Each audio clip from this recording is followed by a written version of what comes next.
بسم الله والحمد لله والصلاة والسلام على رسول الله.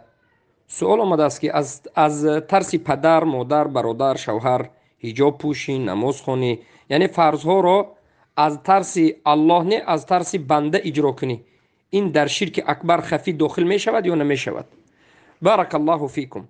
البته امرهایی که الله کرده است و نهیهایی که الله کرده است انجام دادنش باید خاص به خاطر الله باشد. چخیلی که الله سبحانه و تعالی امر میکند و میگوید و ما امروا الا لیعبدوا الله مخلصین له الدین، من شما را امر نکردم مگر به اینکه الله را عبادت کنید و مخلصانه و خالصانه باشد و همه دین از آن الله است.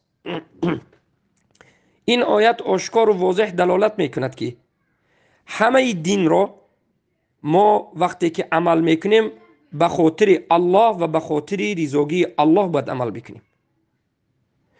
دین ما از امر عبارت است که امر الله و رسول است و از نهی عبارت است که نهی الله و رسول است.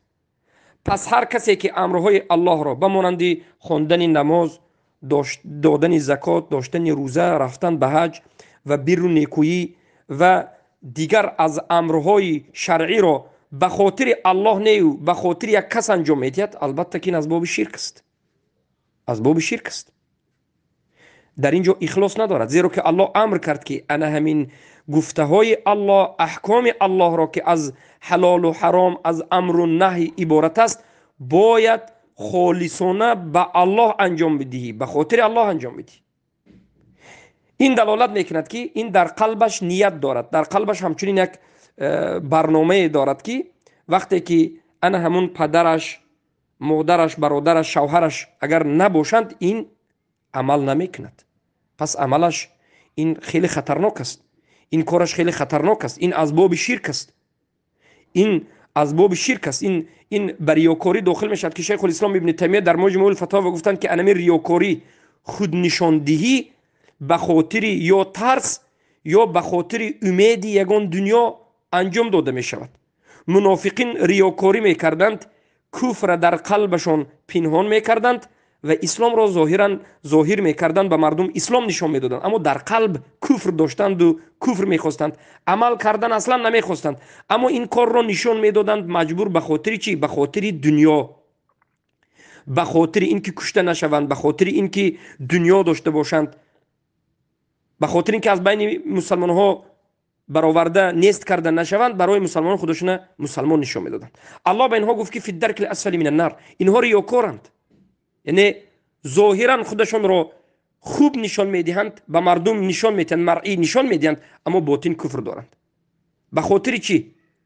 به خاطر یا ترس یا به خاطر امید به دست آوردن یگان چیزه.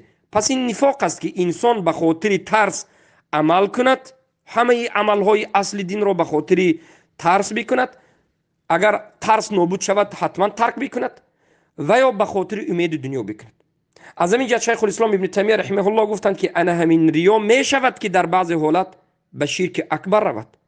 ریای خودنمایی که درجه شرک اصغر است و اصل ریا همین است، این فقط در بعض حالات نشان دادن برای مردم است. اما وقتی که انسان در درونش کفر است، عمل کردن اصلا نمیخواهد، اصلا این چیزها را قبول ندارد، اما مجبور به خاطر کس این کار کردن نشان میدهد، این شرک اکبر است. پس حالتی کسی که همچنین است باید توبه کند، به سوی الله بازگردد.